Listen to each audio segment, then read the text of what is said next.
perhatikan dari pembahasan kita, dari awal pembahasan tadi sampai sekarang, kita melihat bagaimana pendidikan ulama sunnah kepada kita adalah pendidikan yang ilmiah. Mereka sebutkan masalah dalil, masalah dalil, masalah dalil. Kita dididik oleh mereka untuk ilmiah, untuk berjalan di atas dalil. Dan pendidikan yang seperti ini tidak didapatkan selain dari pendidikan sunnah.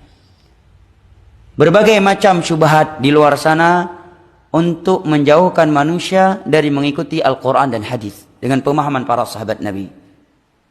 Ada yang beralasan bahwa kita harus mengikuti jalur-jalur tertentu, ya, bahwa ini kitab sudah disaring, sudah direvisi dan seterusnya, sehingga mengesankan seakan-akan tidak boleh langsung membaca kitab-kitab yang di sana disebutkan langsung dalil Al-Quran dan hadis. Padahal maksud kita wajib mengikuti Al-Quran dan hadis dengan pemahaman para sahabat Nabi adalah dengan membaca kitab-kitab para ulama. Ya. Bukan kita langsung datang ke Al-Quran dan hadis mengambil suatu hukum dengan melangkahi ulama 4 mazhab, melangkahi tabi'in, tabi'ut tabi'in. Bukan ini maksudnya. Tapi maksudnya siapa saja yang berbicara. Apakah para tabi'in, tabi'ut tabi'in, imam 4 mazhab. Kalau itu masalahnya agama, harus berdasarkan dalil Al-Quran dan hadis dengan pemahaman para sahabat Nabi SAW. Dan saya pernah diceritakan oleh seseorang, dia diceritakan langsung oleh orang yang bertemu dengan orang yang sudah dikristenisasikan dan disekolahkan oleh misionaris ke Vatikan. Dia sebelumnya muslim dari suatu tempat yang tidak bisa saya sebutkan nama tempatnya, ya, yang sekarang dia menjadi misionaris.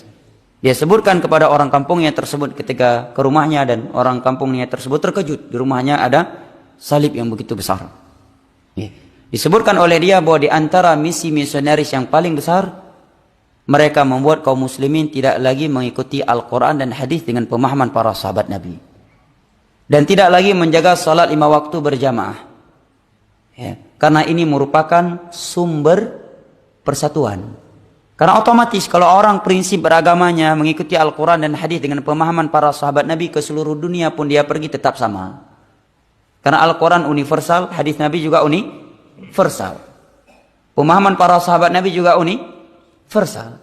Tapi kalau kaidah beragama, kita ikuti saja mayoritas masyarakat setempat kita. Kita ikuti aja bagaimana keumuman masyarakat di tempat kita. Dia akan berubah-ubah, ya, sesuai dengan perubahan tempat. Kalau dia beralasan kita di Indonesia ikut Syafi'i karena mayoritasnya Syafi'i. Kalau dia ke Burma, ke India, berarti harus pindah mazhab dong, pindah ke Hanafi. Di sana mayoritasnya Hanafi. Kalau dia ke Maroko, di sana mayoritasnya Maliki, berarti pindah lagi dong, jadi Maliki. Kalau dia ke Timur Tengah, rata-rata di sana Hambali, pindah lagi dong ke Hambali. Ya macam HP jadinya. Di Indonesia pakai kartu ini, pergi haji ganti dengan kartu Saudi, pergi ke Mesir pakai kartu Mesir, setelah itu pakai kartu yang lain, pulang ke Indonesia baru pakai kartu Indonesia lagi.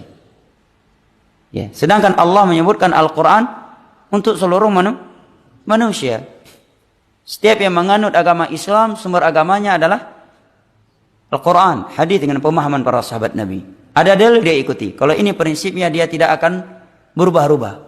Dia nggak akan pindah dari sebuah prinsip pada prinsip yang lainnya, kecuali karena ada dalil yang telah dia ketahui. Kemanapun dia pergi, dia berprinsip. Dia ke Maroko, ada orang yang mengajak dia untuk melakukan sebuah ibadah. Dia lihat, ada dalil nggak dari Al-Quran dan hadis dengan pemahaman para sahabat Nabi? Ada contohnya enggak dari Nabi dan para sahabatnya? Enggak ada, mohon maaf, saya tidak melakukan. Berprinsip dia. Tapi kalau kaedahnya seperti di atas tadi, dia enggak akan berprinsip, berubah. Apalagi kaedahnya di mana bumi dipijak, disitulah langit dijunjung tinggi. Ini kaedah liberal. Karena kaedah yang benar adalah ittaqillah haitsuma kunta wa'bud rabbaka hatta ya'tiyakal yakin. Dimanapun kita berada dan kapanpun kita berada, kita adalah hamba Allah, kita adalah umat Islam. Dan referensi Islam kaum muslimin dalam beragama adalah Al-Quran dan hadis dengan pemahaman para sahabat Nabi SAW. Baik, ini sesuatu yang perlu kita perkuatkan kepada anak keturunan kita, ya, karena melihat banyaknya syubhat-syubhat yang luar biasa yang ingin memalingkan manusia dari Al-Quran dan As-Sunnah dengan pemahaman para sahabat Nabi SAW yang telah dibawa oleh para tabi'in, tabi'ut tabi'in, dan diterangkan oleh mereka ulama-ulama yang datang setelah mereka seperti 4 imam mazhab dan seterusnya.